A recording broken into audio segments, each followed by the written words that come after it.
It's time.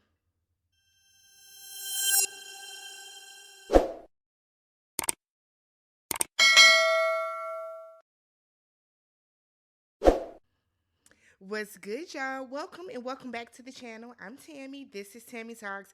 We are back for another season of Love is Blind, season 7 this time, y'all.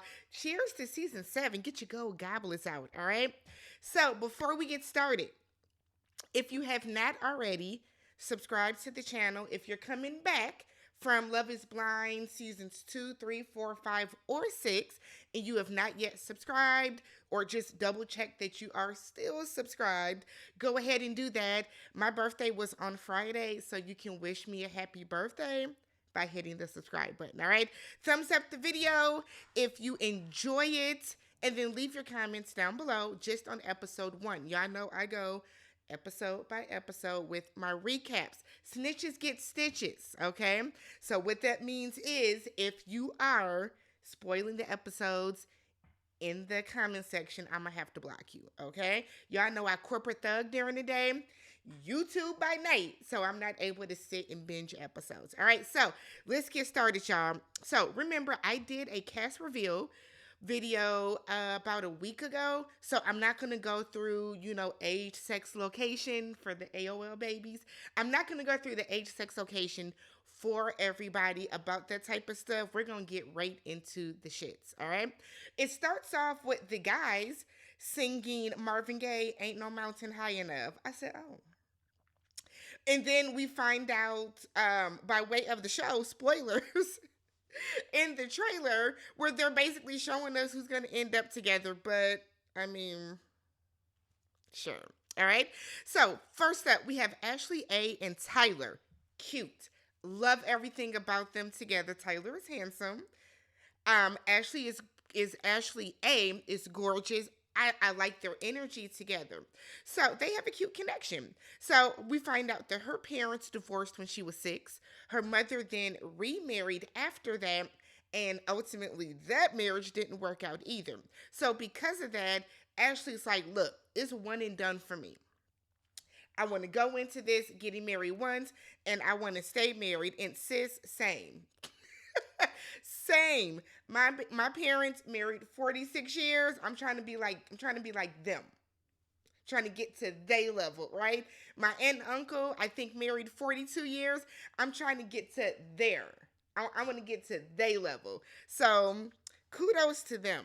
So she is attracted to his nerves. He said that he was nervous. He was like, oh my God, I'm nervous. I don't know what to say, whatever. And it was cute. So she was attracted to that because she said it showed that he's like a very genuine person, and it shows his vulnerability. So I was like, okay, sis, if that's what you got from that, that's what you got from that. I'm cool with it. Nick D. Okay. I don't remember what I said about Nick, but something about Nick is very much giving a mixture of Sam from UK and then mixed with Oh Boy from season 5, season 6 of the US. I can't think of his name. It's going to come to me later. But something about Nick is very to me. I can't quite explain it. It's going to come to me later. Y'all know I always pick up on the foolishness of it all. But something about him is just not, it's not, right? So we find out that he was a kicker in football. Now, look, I love football. I'm a huge football fan. NFL, college football, not so much. But one thing that my dad and my brother have always told me is never let your kid be a kicker. Y'all would have to ask them why. But when he said he was a kicker, I was like, okay. Then when he was like, yeah, I even wore the visor and the arm sleeve. So you was out there just trying to be swagged out. Okay, Nick. Okay. So he goes on to say he never played in the NFL. He only played in the CFL and different things like that. But he is now in real estate. Nick didn't make the best first impression on me. Gotta be real, he didn't make the best first impression on me, at least in this episode. Hannah. Y'all remember what I told you about Hannah? I told you I wasn't gonna like Hannah. I told y'all Hannah was gonna get on my nerves. Remember, we put Hannah on a sticky, okay? Hannah is still on the sticky. Hannah said that she quit her job to be there. Miss Mamas, what are we doing? Listen, listen. I'm not quitting my job to go on TV and on a dating show. Do they get paid for this? Hannah, what did you do before? Hannah, did you quit or did your boss say, girl, if you carry your ass on down to the, like, what is going, poor decisions, poor decisions. And with that same awful ass outfit on. Nonetheless, I cannot believe, I said we was gonna be cool with the people this year, but Hannah, oh my God. So Leo has a bag, okay? So Leo is an art dealer and he comes across very shy, very reserved, very, and I feel like it's an act. I'm gonna be real with y'all. Leo keeps saying how he doesn't want people to know, or he doesn't want people to want to be with him because he has money. But you keep leading with that. Let's be real. Anybody that knows what an art dealer is, we know that you got a little bit of quaint about yourself, right? So he's worried that that's what's gonna happen, and I'm like, okay, so don't tell him that you have a bag. I guess I don't. It's not hard to tell people. It's not hard to not tell people how much money you have. It's really not. It's really not. Y'all have no idea how much money I make at work. Y'all have no idea how much money I make on YouTube. Y'all have no idea how much money I make on my other business dealings. Y'all have no idea. You know why? Because it is not hard. It is nothing. It takes no energy for me to come on here and not tell my finances. But I guess. So, Brittany says she's a trophy wife, okay? She said, get into it. She said, I date athletes and rock stars. I said, oh, okay. So she's looking to be a kept woman and live that soft girl life. And if that's what you want, sis, I want that for you. Okay. But, okay. I want that for you if that's what you want. Me, myself, I personally need to be able to earn my own money in some capacity. But that's just me. But if you want to be a kept woman, be a kept woman. She said, I don't cook, I don't clean, never smell like onion rings. I said, let me find out. Let me find out that Brittany is down with the culture. But look, Brittany says she doesn't cook. She don't do any of that other type of stuff. She is really there. She is really there to get the bag. That's all she's there for. I mean, she says she wants to be a trophy wife. We know what a trophy wife is. So I think she's playing the ditzy role. Because then she's like, I can't even spell physicist. And I'm like, girl, I'm trying to think if I can spell physicist before I shade her all the way, because it's like psychic. Nonetheless, I don't know. Something about Brittany's energy is very much giving. I know some things. I'm smart. I'm educated. And I know how to play the field and play ditzy in order to get ahead and get the money and to get the man that I want. So we see Tim and Alex. So they have a connection. They're cute as well. And she said, look, I'm big into astrology, okay? She was like, I don't want to throw too much at you. I don't want to throw too much at you, but I'm big into astrology as well.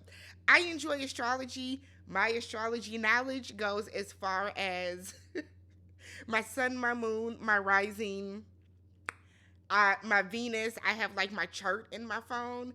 But outside of that, I don't know what conjunct means and this planet is doing its Saturn return. I don't know any of that stuff either. But I mean, I guess it depends on how big it is. She is into astrology. She didn't say, but she's a Virgo and he's a Leo. She's a Virgo. And he's a Leo, and he gives me Leo energy. I like him. He's cute, but he gives me Leo energy. So we find out that both of her parents have MS. And I was like, oh my God, because he asked her, why does she want to get married? Or what's the biggest difference between a committed relationship and marriage? And she was like, well, this for sure. Okay. This. But then she's like, both her parents have MS. Now, her father has been married for umpteen years, and his wife takes care of him and makes sure that he's good. Her mother was never married, had a partner for 15 or so years, but when her MS started to get bad to the fact where she's walking to the point where she's walking with a cane, her dude upped and left her. And it's like, F that nigga then, because no, my aunt has MS and my uncle dotes on her. Dotes on her. The entire family does. Like, we don't play with her when it comes to that. But I would never imagine my uncle being like, this is getting too hard. I have to leave you. That is trash. That is trash. If y'all don't quite understand what MS is, like, go do your Googles, research it. It either affects your brain or your spine, but go do some research on it, or just light Googles on it. But the effect that it has on people, for somebody to be with you for all those years and then to decide that they don't want to be with you anymore. Oh my God. I felt so bad hearing that. So we find out that Tim is the baby brother. He had two sisters that have both passed away. He said, but he still has little brother energy and he carries them with him. And I was like, oh my God, I cannot imagine losing a sibling. I only have one, but I could not imagine losing a sibling. That is, my God. So we then get to Leo. Okay, so Leo and Brittany, they rocking and socking and kicking it. Leo, now remember, let's get into some stuff now, right? Leo just told us he does not want women, to want to deal with him because he has money. He does not want that. In the same damn episode, we see, excuse me, we see Leo tell Brittany that he doesn't have to worry about money. Money is no object to him. And I'm thinking, what are we doing? What are we doing?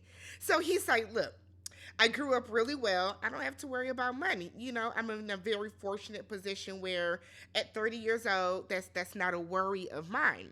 So he tells her that he got an inheritance very, very young. Said that the business that he inherited, the art dealer business, does very, very well. Now, Brittany is the gold digger. Remember, she wants to be a kept woman. So Brittany perks up, and Brittany said, get into it. Brittany took a sip out of that cup and said,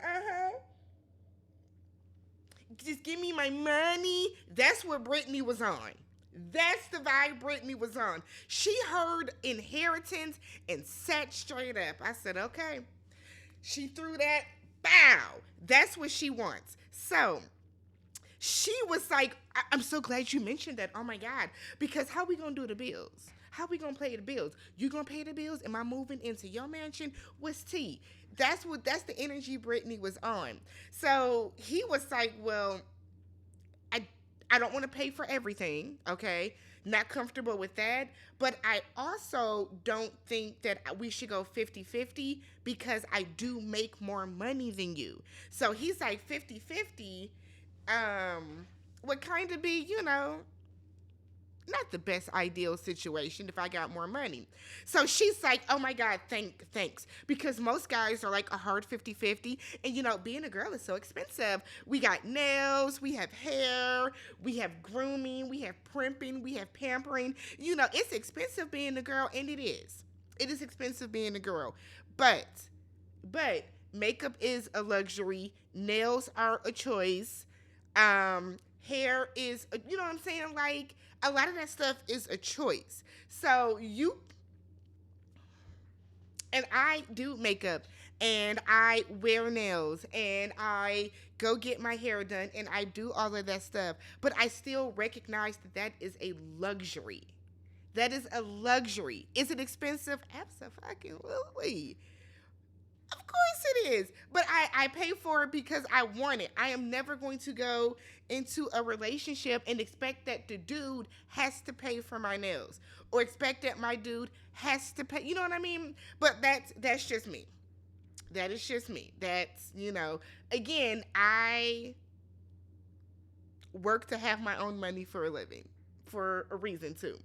So Brittany then lies and says that, if she wanted to marry for money, then she could have already. If you wanted to be married, then why aren't you then, Brittany? Brittany, don't get on my nerves this season. I'm going to tell you now, sis. Don't get on my nerves. So he's like, his fear, he tells her his fear is somebody kind of wanting him for his money or taking advantage of the fact that he does have money. Stop talking about it then. Stop leading with the fact that you have money. I'm telling y'all, it's not hard to not mention it. So Brittany then is like, well, I've always wanted a son named Leo. And he's like, I don't really like that. Ain't no Leo Jr.'s over here. She's like, that's fine. Next name. What about Levi? I said, girl, you've always wanted a son named Leo. You meet a man named Leo and you're off rep just like, never mind. Like, you don't even want to be like, what about a compromise for a middle name? That was interesting.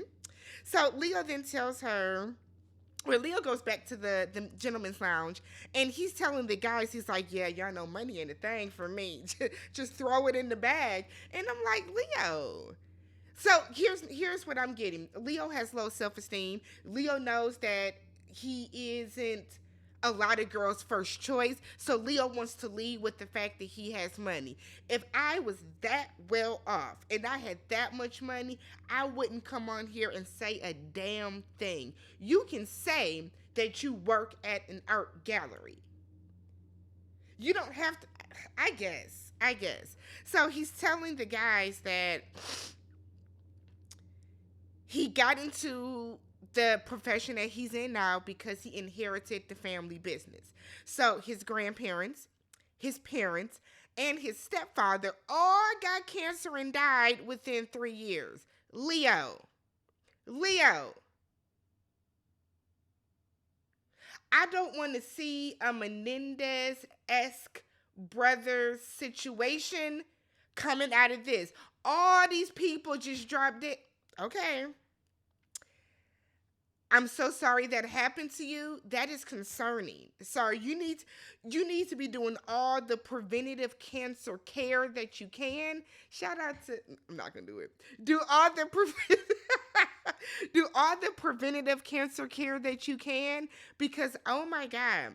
So because all these people in his life have passed away, Leo inherited the family business and then probably everybody's money. So then the guy was like, is that a Rolex? You got a Rolex on? You got a Picasso in your house. Shout out to you if you know where that's from. So Leo got a bag, okay? So then we see Leo talking to Hannah. And he keeps talking about his job. And I'm like, Leo, this is what you do. I think Leo is one of those people that thinks that he's doing the humble brag and it never works. There's nothing worse than a person that wants to do the humble brag because it never lands. So Leo keeps saying, you never asked me about my job and I appreciate that. Yeah, because you want to be able to tell her you got a bag. Hannah, oh simple ass, don't know what an art dealer is. She said, I guess you deal art. I don't know what it is. I said, oh, Hannah. Okay. Like, they don't have no encyclopedias in the back. You could go. Because I know they can't get on the internet, right? But nonetheless. So, Leo keeps saying that he doesn't want to be defined by his job, but you've been talking about your job. Every scene you're in, you mention that job. We then get to Nick and Hannah. Nick is a lot of lip service. I've said that before. A lot of bumping of the gums, right? I get a vibe from him. Like, I keep putting this in my notes. I get a vibe from him. I can't explain what that vibe is, but I don't like the vibe that I get from Nick. I don't. Something about him is just not, I don't know. He's really giving Sam. Vibes from last season. So he was focused a lot on looks. So I didn't catch who he said he looked like, but he said he looked like, that's what people say I look like. And Hannah was like, no, I don't want to know. No, don't tell me. And he was doing it to probe to get her to tell him what she looked like. Remember, Nick is the guy that in his bio from the first impressions said that he is always attracted to physical. Physical attraction is important to him. So we clocked his T there already. So she didn't fall for it though, and it's not gonna work. It's not gonna work. Taylor and Garrett. So they are vibing. They're cute. I like them. I like Garrett. He said, call me G. I have a friend whose name is Garrett. We call him G. So he has a little chess set out for them. She appreciates that he picked up on that. I guess she enjoys chess. So they're talking about parents. And she's like, yeah, my mom, Mrs. Krause, you're going to call her Mrs. You would not call her by her name. And then she's like, I don't want to tell you her name because it would give away my ethnicity. Now, she's Asian, okay, of Asian descent. You didn't even have to say that, Taylor. You didn't have to say that. You could have just said, call my mama Mrs. Krause because you don't know her like that. So now he knows that you're not, well, he can get, we know she's not white because she made it clear that she's not white. He can probably assume she's not black. So he's going to assume that she's either Asian or Hispanic or South Asian, I guess. Or Indian, or like, I don't know why she did this. So then he pauses. He was like, okay, I mean, for transparency, I've only dated white women. That's what he's telling her. And she's like, I just, I want people to like me for me and get to know my personality and this and that and the other. You brought up ethnicity though, Taylor. No, he didn't bring it up. He assumed you was white. You brought it up. So then he tells her, he's like, look, it feels like you're curating a version of yourself to present to me. He was like, it comes across as calculating. And while it sounds menacing, right? Oh, she's calculating, she's curating herself. What he's saying is true though. You're not being your full, authentic, relaxed self because I guess he even clocks that she's like pausing before answering because she wants to make sure that she's giving the perfect answer. Those type of people never make it out of the pods. Or when they do, they freeze up in the real world and it doesn't work for them because you have curated a version of yourself that he thinks that he's getting, all for y'all to get out of the pods and get to the trip, and you come across basically as a complete different person. So now she is like, well, I just want to be liked for me and my ethnicity is a bonus. And I'm like, sure, but you have to see it from his point of view too. Again, you brought this up, Taylor. He never said, what's your ethnicity? He never said that. You brought up the issue of ethnicity. You brought that up yourself. So I guess you could have been like, my mom, we'll call her B. You could have did something like that. You did that. So we then get Tyler and Ashley A. So far, they are the Gold Star couple. Okay. So they're talking, and he said, look, I cooked for everybody today. And she was like, what you cook? He was like, I made some French toast, and then I had it stuffed with like cream cheese and jelly. And she was like, oh, damn. That's how I was like, oh, damn. Because it's early. It is 4:30 in the morning right now. So I could eat. I could eat as well. So he's like, look, I don't believe in my wife cooking every day. We both are going to work and having long days. We both are coming home. If we cook, we cook. If we go out to eat, we go out to eat. If we order in, we order in. It's nothing. They bond over horses. He used to ride horses. I think he said he rode English. She did Western. He was in the 4-H club. So she's like, so how did you grow up? He said, look, I grew up struggling. His mother is Serbian, and her father, his grandfather, disowned her for having a baby outside of their race. He clearly got a black daddy, okay?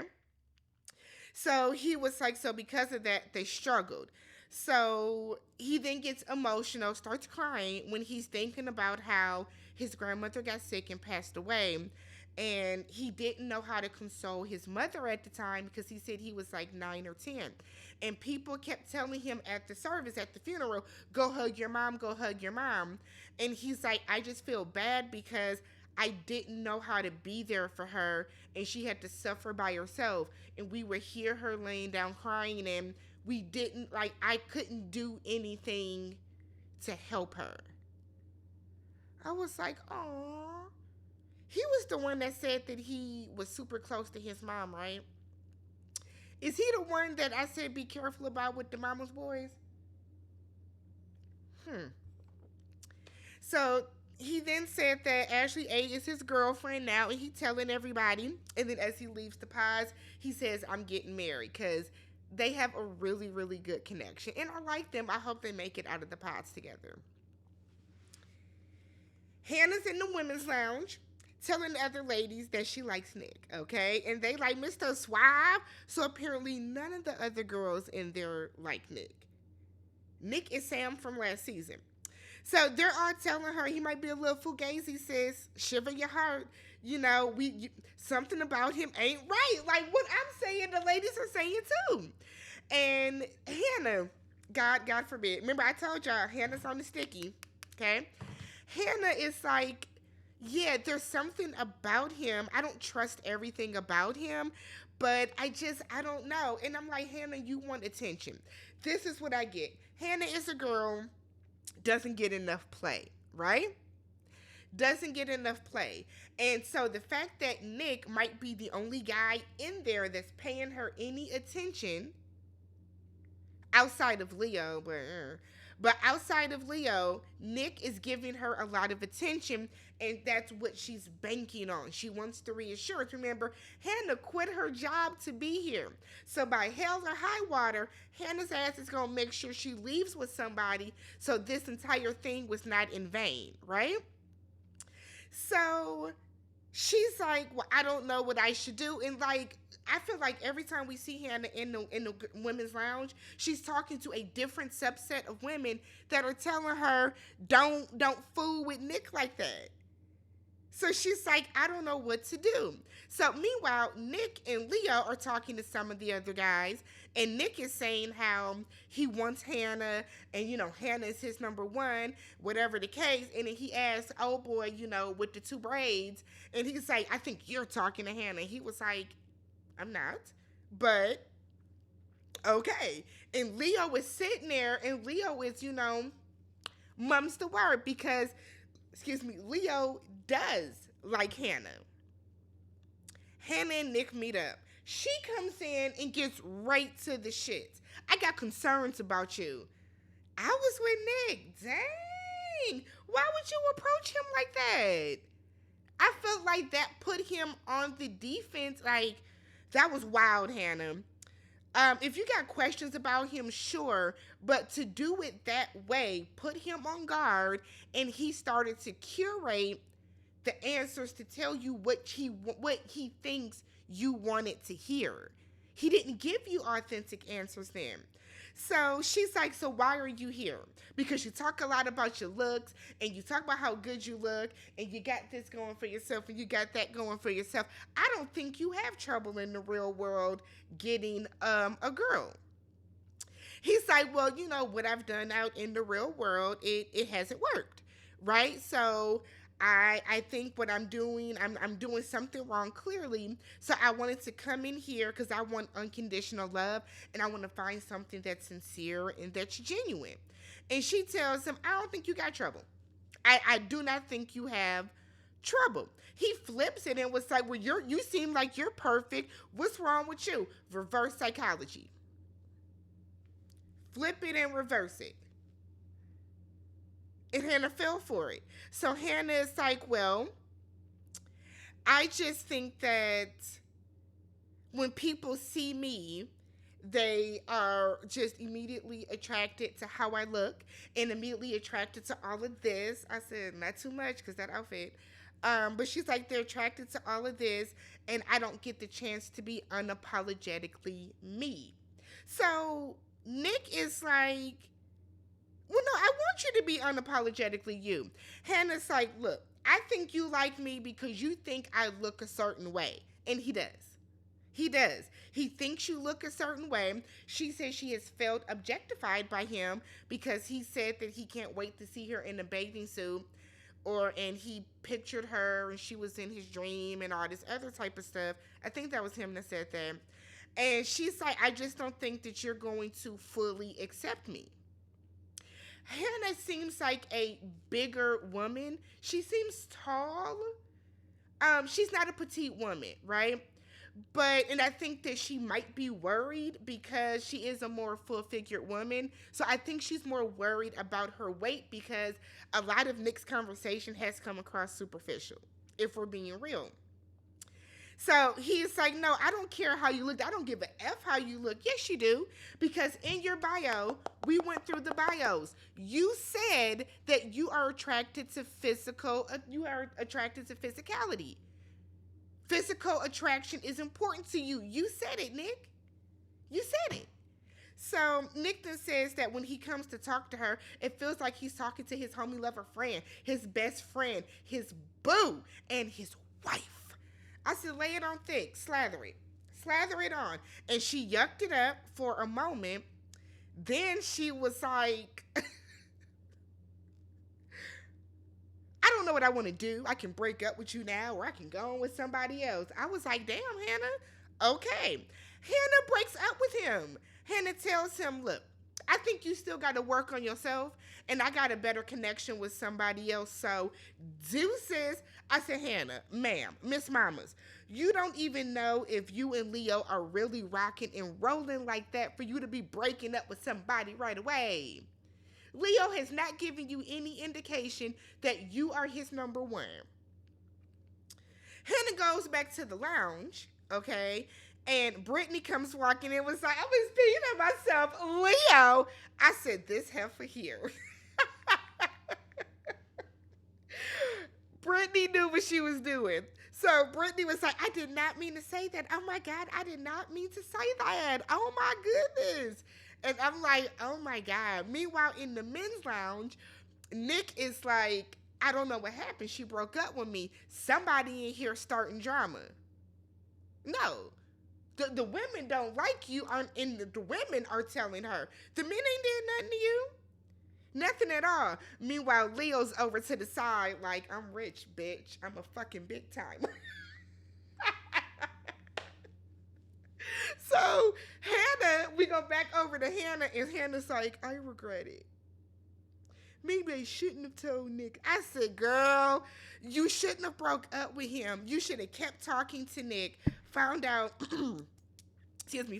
a little more about him, got to have more in-depth conversations, and then made a bigger, more informed, better choice. I don't know why you immediately was like, I'm going to break. And she says she regrets it. Don't tell me what happens. But Hannah, oh my God, y'all. But that was episode 1. Let me know what you guys thought about season 7, episode 1, Love is Blind. Again, if you have not already subscribed to the channel, thumbs up the video. I will be back later today with episode 2. Leave your comments down below. Peace.